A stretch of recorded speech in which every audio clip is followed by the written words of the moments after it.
Sore itu berbeda dari sore-sore sebelumnya.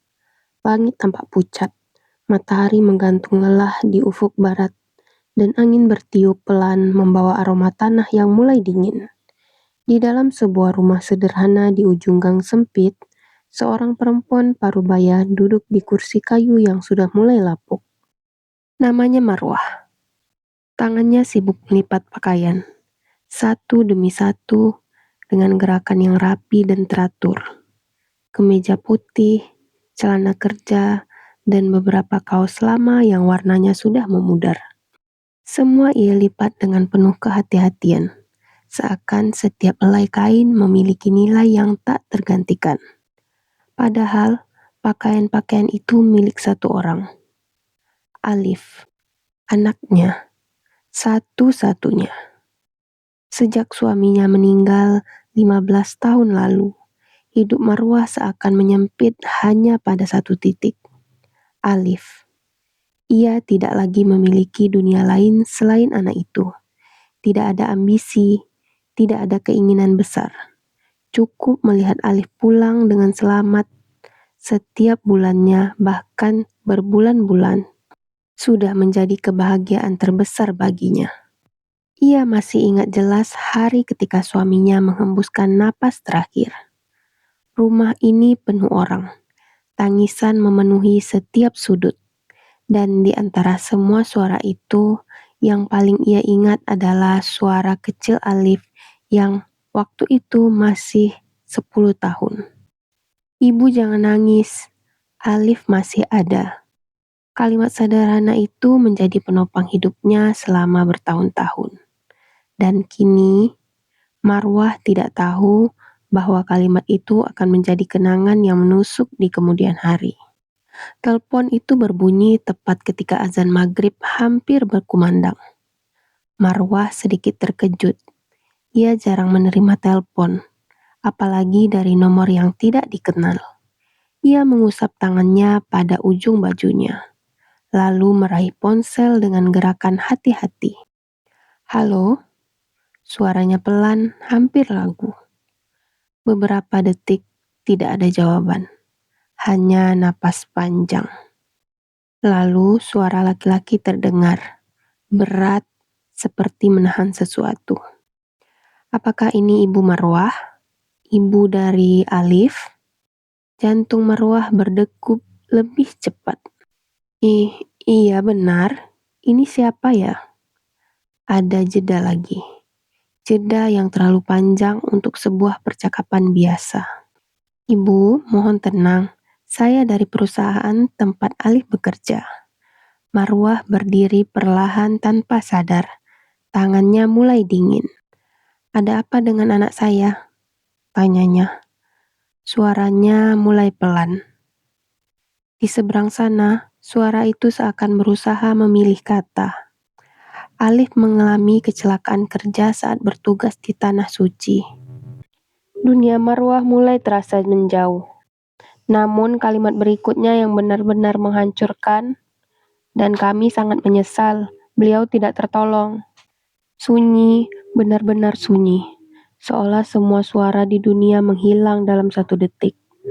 Marwah tidak langsung menangis. Ia hanya berdiri, memegang ponsel, menatap kosong ke depan. Kata-kata itu tidak masuk akal. Tidak mungkin. Tidak boleh. Tidak. Bibirnya bergerak pelan. Ibu, suara di seberang terdengar semakin hati-hati. Jenazah sudah dimakamkan di sana. Sesuai prosedur.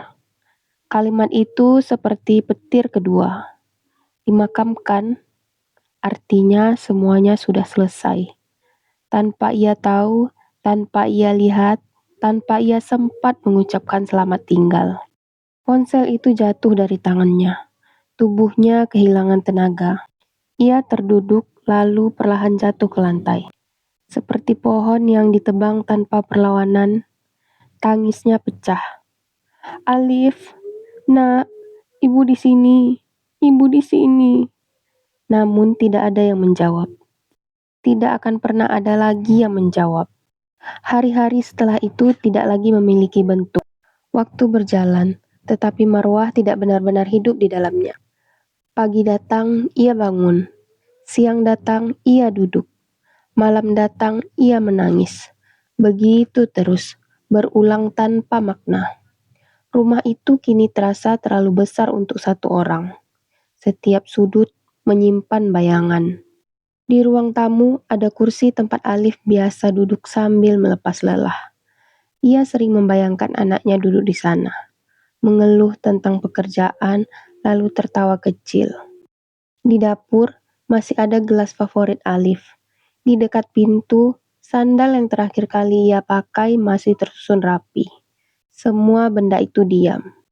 Namun justru karena diam, mereka terasa berbicara lebih keras. Marwah sering duduk di kursi itu, memandangi pintu, menunggu. Ia tahu itu sia-sia, namun hatinya menolak untuk sepenuhnya menerima kenyataan. Ibu, suara itu sering ia dengar, padahal tidak ada siapa-siapa. Ia menoleh, berharap sekali saja itu nyata. Namun yang ia temukan hanya ruang kosong dan kesunyian yang semakin menyesakkan. Malam adalah waktu paling kejam. Saat semua orang tertidur, Marwah justru terjaga. Ia memeluk bantal, menggenggam ujung selimut, dan menangis dalam diam. Kadang ia berbicara sendiri. Kamu makan apa di sana, nak? Kamu sendirian tidak? Kamu takut tidak? Pertanyaan-pertanyaan itu mengalir tanpa henti. Ia tahu tidak akan ada jawaban. Namun, jika ia berhenti bertanya, ia merasa seperti benar-benar kehilangan. Seolah dengan berbicara, Alif masih ada, dalam bentuk yang tak terlihat. Dalam kesendiriannya, ingatan Marwah sering kembali lebih jauh, ke masa ketika suaminya masih hidup. Ia teringat bagaimana lelaki itu pulang setiap sore dengan wajah lelah, tetapi selalu berusaha tersenyum. Mereka tidak kaya, namun mereka cukup. Cukup untuk tertawa bersama. Cukup untuk hidup dengan tenang. Suaminya sering berkata, hidup itu tidak perlu mewah, yang penting kita tidak sendirian. Kini kalimat itu terasa ironis, karena Marwah benar-benar sendirian. Suaminya pergi, anaknya menyusul, dan ia tertinggal. Di antara semua kesedihan itu, perlahan muncul satu keinginan kecil, namun terus tumbuh. Tanah suci, tempat Alif menghembuskan napas terakhir. Marwah tidak tahu pasti mengapa ia begitu ingin ke sana. Ia hanya merasa jika ia bisa menginjakkan tanah yang sama, mungkin ia bisa merasakan sesuatu. Mungkin ia bisa lebih dekat. Mungkin ia bisa memahami. Atau mungkin aku bisa merasakan jejakmu, bisiknya satu malam. Namun kenyataannya segera menariknya kembali. Uang, ia tidak punya cukup. Pensiunan suaminya hanya cukup untuk kebutuhan sehari-hari. Tidak ada sisa untuk perjalanan sejauh itu. Ia mencoba menghitung berkali-kali. Hasilnya selalu sama, tidak cukup. Dan setiap kali ia menyadari, hatinya terasa jatuh lagi. Harapan itu seperti cahaya kecil yang terus menyala, namun terlalu jauh untuk digapai. Hingga suatu siang, ketika matahari terasa lebih terik dari biasanya, pintu rumahnya diketuk. Tok tok tok. Marwah membuka pintu perlahan. Seorang pria berdiri di sana, pakaian rapi, wajah serius, membawa map coklat di tangannya. Ibu Marwah, tanyanya sopan. Iya, jawab Marwah singkat. Saya dari perusahaan tempat Alif bekerja. Nama itu membuat jantungnya berdenyut lagi. Pria itu menghela napas pelan, lalu menyerahkan map tersebut. Kami datang untuk menyampaikan hak santunan atas meninggalnya Alif. Marwah menerima map itu dengan tangan gemetar. Ia tidak langsung membukanya. Butuh beberapa detik sebelum akhirnya ia menarik napas dan melihat isi di dalamnya. Matanya terpaku. Angka itu cukup. Cukup untuk pergi ke tanah suci. Tangisnya jatuh lagi. Namun kali ini berbeda. Ada rasa yang belum pernah ia rasakan sejak Alif pergi. Harapan yang akhirnya menjadi mungkin. Sejak hari itu, hidup Marwah perlahan berubah arah. Bukan berarti kesedihannya berkurang, tidak. Luka itu masih ada, bahkan tetap terasa setiap kali ia menyebut nama Alif dalam doa. Namun kini, di balik luka itu, ada sesuatu yang lain. Tujuan. Map coklat itu ia simpan rapi di dalam lemari, dibungkus kain putih, seolah ia sedang menjaga sesuatu yang suci. Beberapa hari ia hanya memandanginya, belum berani menyentuh lagi. Ia takut, takut jika semua ini hanya mimpi, takut jika harapan itu tiba-tiba hilang seperti yang lainnya. Namun, pada suatu malam, setelah salat panjang yang diakhiri dengan tangis yang tak tertahan, Marwah mengambil keputusan. Aku harus pergi. Suaranya pelan tetapi tegas, bukan sekedar keinginannya lagi. Ini panggilan. Persiapan itu sederhana, tidak ada koper mahal, tidak ada pakaian baru yang berkilau. Marwah hanya membawa beberapa helai baju terbaik yang ia miliki, mukena kesayangannya, dan satu benda yang ia genggam erat sejak Alif pergi. Ya, sebuah foto. Foto lama yang sudah sedikit pudar. Di dalamnya, Alif berdiri di tengah, tersenyum lebar. Di sampingnya, Marwah dan suaminya berdiri berdekatan.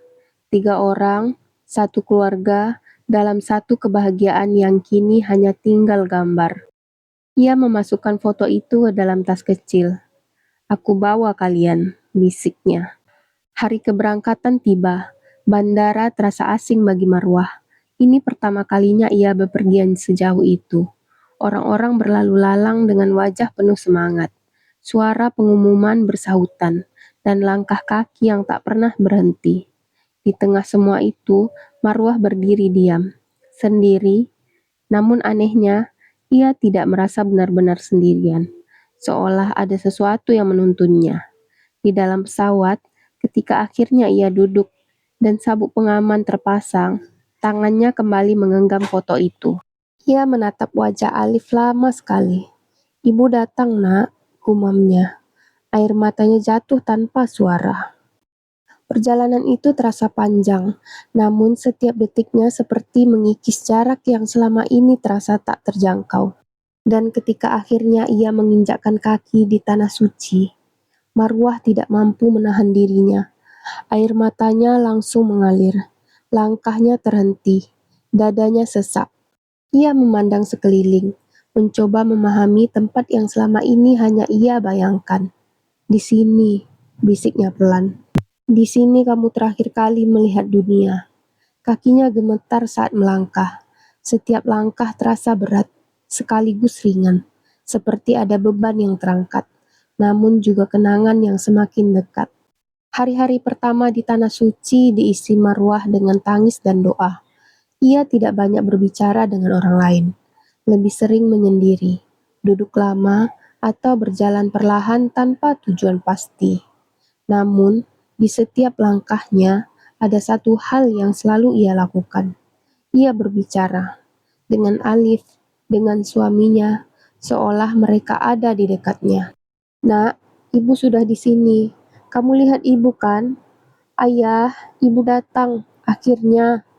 Kadang ia tersenyum sendiri, kadang ia menangis tanpa henti. Orang-orang mungkin melihatnya sebagai perempuan tua yang rapuh.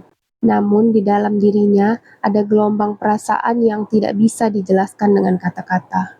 Suatu siang, panas terasa menyengat, namun Marwah tetap berjalan. Ia tidak peduli pada lelah. Ia tidak peduli pada tubuhnya yang mulai lemah, seolah ada sesuatu yang ia cari, atau seseorang.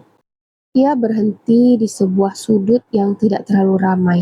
Duduk perlahan, menunduk, tangannya terangkat berdoa. Doa yang sama berulang sejak ia tiba. "Tuhan, jika Engkau berkenan, izinkan aku melihat mereka, walau hanya sekali." Suaranya bergetar, air matanya jatuh membasahi tangannya. Ia tidak meminta banyak, hanya satu hal, satu pertemuan, walau hanya sekejap. Hari-hari berlalu, tidak ada yang berubah, tidak ada jawaban, namun Marwah tidak berhenti berharap. Hingga suatu sore, langit berubah warna, keemasan, lembut, seperti pelukan yang lama ditunggu. Angin bertiup perlahan, Marwah duduk sendiri, seperti biasa, namun kali ini ada ketenangan yang berbeda. Ia menarik napas panjang, menutup mata, berdoa untuk terakhir kalinya dengan harapan yang sama. Tuhan, jika ini belum waktunya, aku ikhlas. Kalimat itu terucap dengan keikhlasan yang baru ia pahami. Dan saat ia membuka mata, dunia seolah berhenti. Di kejauhan ada dua sosok, berdiri, tidak bergerak. Seorang pria dan seorang pemuda. Marwah menahan napas, matanya membesar, tubuhnya kaku. Ia tahu wajah itu, ia sangat tahu. Itu suaranya hampir tidak terdengar. Suaminya dan Alif. Mereka berdiri berdampingan. Wajah mereka tenang, tersenyum. Senyum yang tidak pernah ia lihat sejak mereka pergi. Tidak ada luka, tidak ada kesedihan, hanya kedamaian. Air mata Marwah mengalir deras. Ia berdiri perlahan, kakinya gemetar hebat. Namun, ia tetap melangkah. Satu langkah, dua langkah. Alif, suaranya pecah. Namun mereka tidak bergerak mendekat, hanya tersenyum, seolah mengatakan sesuatu tanpa kata, seolah menenangkan, seolah meyakinkan bahwa mereka baik-baik saja, bahwa ia tidak perlu lagi bersedih. Marwah mempercepat langkahnya, hatinya berdebar kencang. Namun sebelum jarak itu terhapus, angin berhembus, lebih kuat dari sebelumnya. Dan dalam sekejap, sosok itu menghilang, begitu saja. Seperti cahaya yang ditelan senja, Marwah terhenti, tangannya terulur ke depan, kosong, ia jatuh terduduk. Tangisnya pecah, kali ini lebih keras, lebih dalam, namun di antara tangis itu ada sesuatu yang berubah. Ada kelegaan yang perlahan memenuhi dadanya. Ibu, lihat kalian, bisiknya sambil menangis. Ibu benar-benar lihat, dan untuk pertama kalinya sejak kehilangan itu, tangisnya tidak hanya berisi kesedihan, tetapi juga ketenangan. Sejak peristiwa sore itu, ada sesuatu dalam diri Marwah yang berubah. Bukan dunia di sekitarnya yang berubah. Bukan pula kenyataan bahwa ia tetap hidup sendirian. Namun, hatinya tidak sama lagi. Ia masih mengingat dengan jelas bagaimana dua sosok itu berdiri di kejauhan. Senyum mereka, tatapan yang tidak lagi menyimpan rasa sakit, dan cara mereka menghilang seolah hanya datang untuk menyampaikan satu hal, bahwa semuanya telah baik-baik saja, bahwa ia boleh melepaskan. Hari-hari terakhirnya di Tanah Suci tidak lagi dipenuhi tangis yang mengguncang dada. Air mata masih ada, tetapi kini jatuh dengan lebih tenang, seperti hujan kecil yang tidak lagi merusak, melainkan menyejukkan. Ia lebih banyak diam, duduk lama, memandang langit. Kadang tersenyum sendiri, kadang berbisik pelan, seolah sedang berbincang dengan seseorang yang tidak terlihat. Ayah, Alif, tunggu ibu ya. Kalimat itu tidak lagi penuh putus asa, melainkan janji. Saat waktu kepulangan tiba, Marwah tidak merasa berat. Dulu ia datang dengan hati yang hancur. Kini ia pulang dengan hati yang utuh, meski penuh bekas luka. Ia menoleh sekali lagi sebelum meninggalkan Tanah Suci. Tatapannya dalam, seolah ingin menyimpan setiap sudut tempat itu ke dalam ingatannya. Terima kasih, bisiknya, untuk pertemuan itu, untuk ketenangan yang akhirnya ia rasakan. Rumah kecil itu masih sama, tidak ada yang berubah. Kursi kayu itu tetap di tempatnya, gelas di dapur masih tersimpan, sandal di dekat pintu masih rapi. Namun anehnya, rumah itu tidak lagi terasa menyesakkan.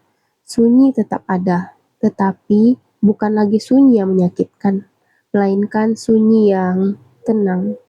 Marwah menjalani hari-harinya dengan cara yang berbeda. Ia bangun lebih awal, salat lebih lama, berdoa lebih khusyuk. Jika dulu doa-doanya penuh tangisan dan pertanyaan, Kini doa-doa dipenuhi rasa syukur. Ia tidak lagi bertanya mengapa, ia hanya berkata terima kasih. Waktu berjalan perlahan, hari demi hari, bulan demi bulan. Marwah mulai dikenal oleh beberapa tetangga sebagai perempuan yang selalu tenang, yang wajahnya tidak lagi dipenuhi kesedihan, melainkan keteduhan. Ia tidak banyak bercerita tentang tanah suci, tentang apa yang ia lihat. Itu menjadi rahasia antara dirinya dan Tuhan. Namun sesekali, saat duduk sendirian di beranda, ia mengeluarkan foto lama itu, foto keluarga kecilnya. Ia mengusap wajah suaminya, lalu wajah Alif. Senyumnya tipis. Sekarang, ibu sudah tidak sendiri lagi, bisiknya. Dan memang benar, ia tidak lagi merasa sendirian, karena di dalam hatinya ia tahu ada yang menunggu. Suatu malam, hujan turun perlahan, tidak deras, hanya rintik-rintik yang jatuh dengan lembut di atap rumah. Marwah duduk di ruang tamu, seperti biasa. Tangannya memegang tasbih, bibirnya bergerak pelan, zikirnya yang berulang, menenangkan. Sesekali ia berhenti, menarik napas, dan tersenyum kecil. Malam itu terasa berbeda, ada ketenangan yang lebih dalam dari biasanya, seperti sesuatu yang mendekat. Ia tidak merasa takut, tidak sedikit pun.